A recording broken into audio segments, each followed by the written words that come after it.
And we're back on your weekly tech update with our final game of the PlayStation VR special, RIGS, Mechanized Combat League.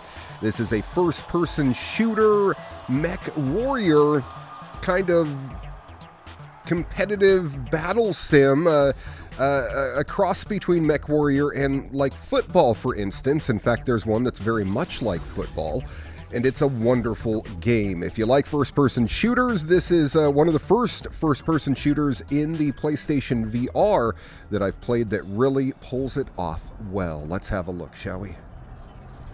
I love the intro because it's completely like the locker room of an NFL game. You're getting your gear on, and then you head on out to the field, and I guess in this case it's the battlefield. And look at how beautiful this is. And do our next match, which is called Power Slam. You take out 3 opponents and then go into what they call overdrive, and then jump through the goal in the center of the match. And check it out, in Nevada, underneath what I'm guessing is the Hoover Dam. They also have another mode that's essentially football.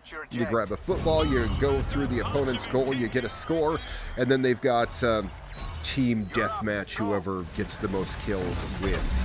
It's fairly simple, but it's beautiful. The mechanics work well, and it's one of the most polished games that you can find for the PlayStation VR.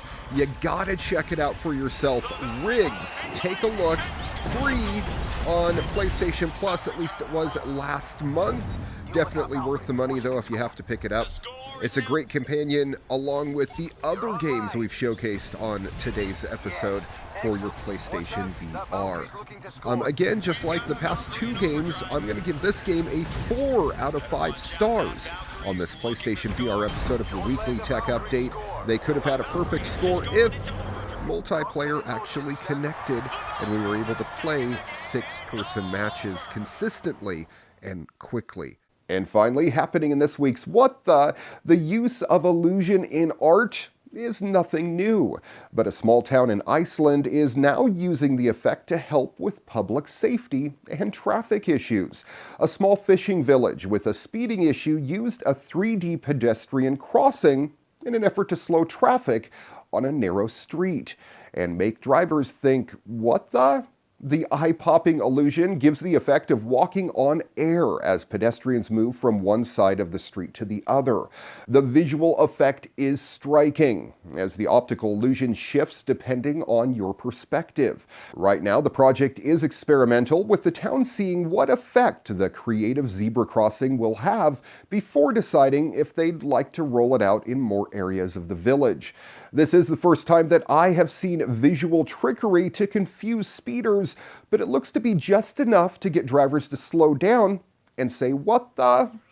Thanks for watching your weekly tech update. If you have a story you think I should feature on the program, well, shoot me an email, djraymcneil@gmail.com. And of course, find us on Facebook as well at Your Weekly Tech Update.